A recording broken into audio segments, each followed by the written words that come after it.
Right, our last speaker needs no introduction, Nick Mellor from Lear. Nick is going to talk to us about the challenges to drafting a standard for the evacuation of disabled people using lifts. Very poignant subject. Thank you.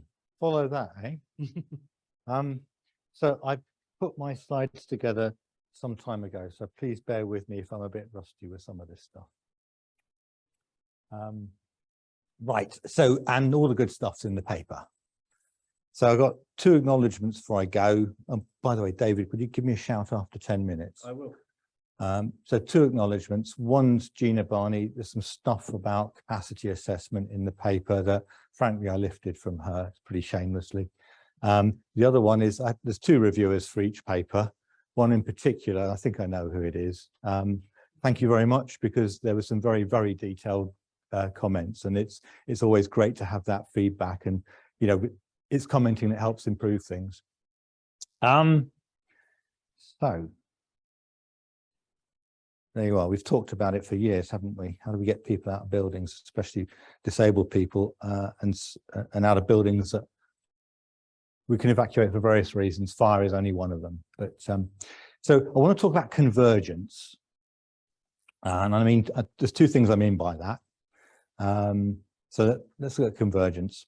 So I'm going to move fairly quickly. I've got some animations here. Normally it would be interactive. We're short of time, so I'm going to answer my own questions. So do we have convergence on lift product legislation? I mean, things like lift directive, lift regulations. And the answer is, I'm hoping yes, it falls into the right bucket. Things like the directives and the regulations which guide us in terms of designing lifts for safety, they are harmonized across the UK and Europe. And so too product standards, EN 81 Part 20, for instance. Building regulations, on the other hand, are not harmonized across Europe.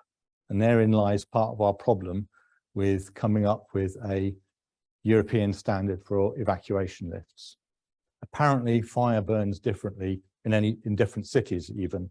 And building regulations are not harmonized. So the basis on which you can assume, you can make assumptions about buildings into which you're putting evacuation lifts. It varies from territory to territory.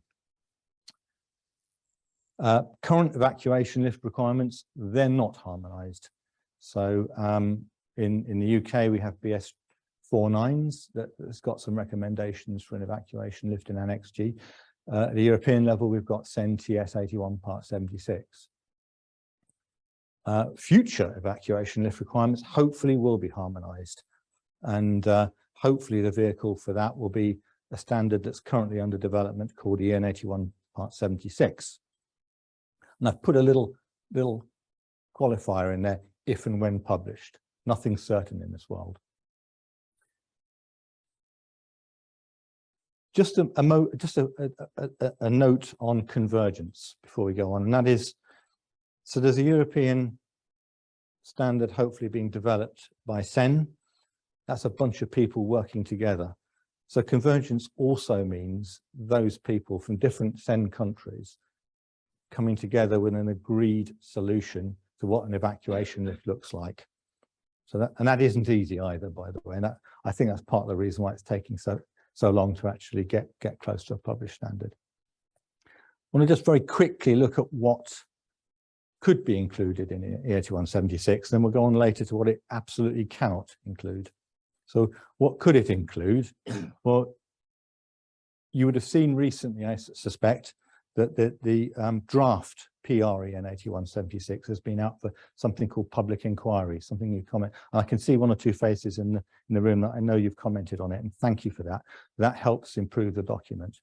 There's over 600 comments that CEN are now looking at. So someone's got some work. There's 3 optional modes foreseen in that draft about how an evacuation lift might be operated as part of an evacuation strategy. One's called driver assisted. It's a bit similar to how we have operated evacuation lifts in the UK for many, many years, and a bit similar to what's described in the European document CEN TS 8176. So that's kind of old news.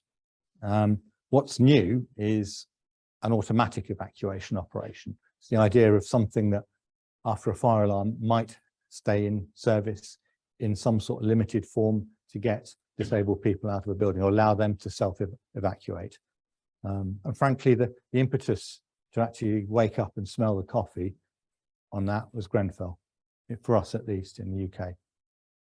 And then there's something else called remote assisted evacuation, which I actually think is the work of the devil, so I'm not going to speak any more about it.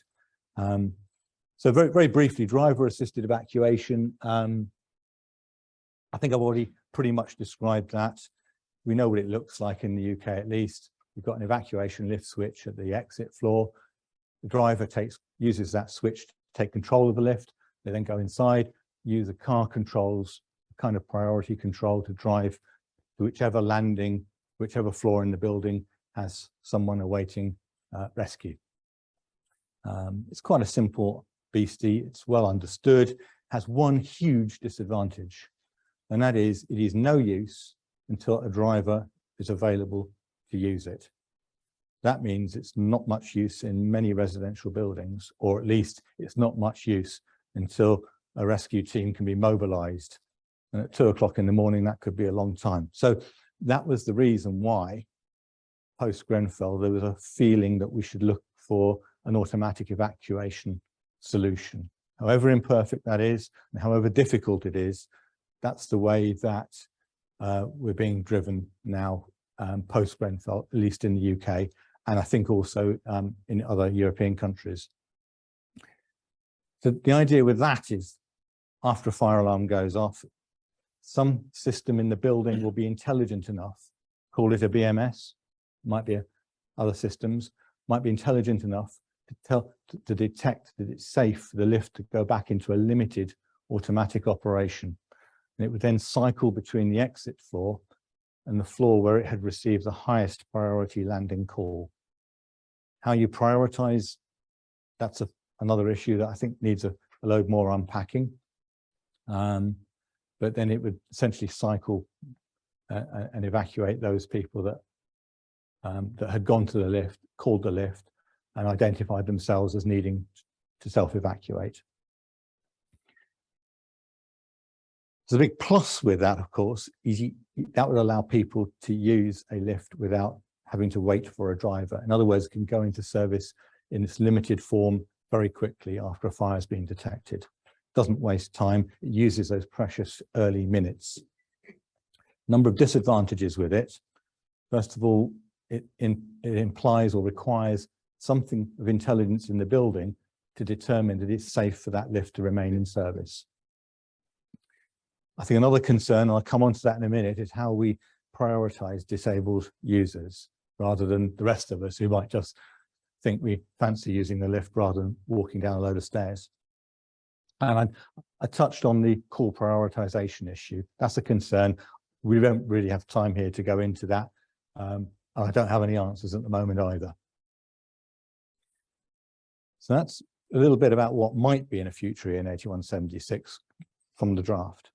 There's a number of things that we can't include in European standards going forward. And that's essentially one of the crucial things that we can't put in anything. EN 8176, if published, would be a lift standard, a standard for the lift. We can't include anything in it about how you would size the number of lifts, in other words, for capacity assessment. And especially for the automatic operation, how would we ensure adequate lift provision? So I've touched on capacity assessment, and if you read the paper, this is the bit I've lifted shamelessly from Gina, who I hope is listening and hopefully doesn't give me any hard questions later.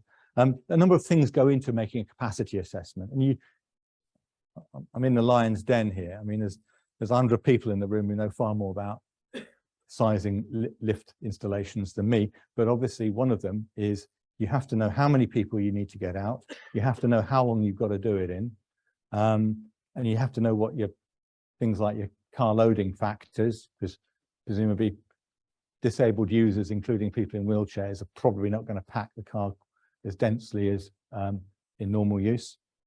You need all that to come up with a solution of a number and size of lifts. Have I gone past 10 minutes already? 10 minutes. Oh, okay. Well, this is the good bit. So I'm going to spend just a minute or two on this slide. So in the paper, one of the things I looked at was how do we look at the user demand as the building height increases? And I found some papers. I've only lifted one particular chart, which I think is quite useful. There's a number of different papers over the years that have looked at this issue by doing surveys of people and asking them, if you were allowed to use the lift to evacuate, and given your floor number, your floor height, would you use it or not? And there's quite a nice curve.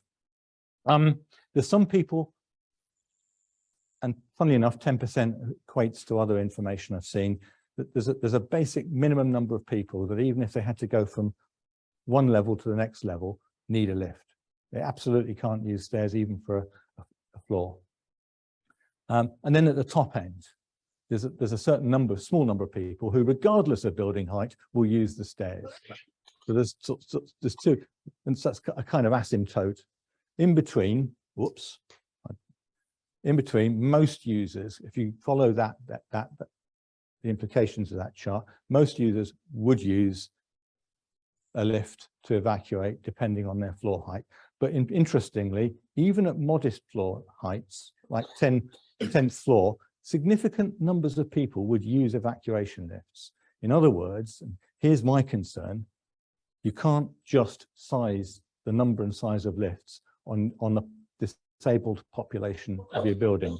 Depending on the height of the building, we've got to start considering the fact that other people would use a lift if it was open and available to them. So we touched on capacity assessment. The point about all of this is it's not all about the lift. We're talking about stuff which is more on the planning, strategy, and the building side of things. Can't describe solutions for this in a pure lift standard. So, I'm nearly done, don't worry.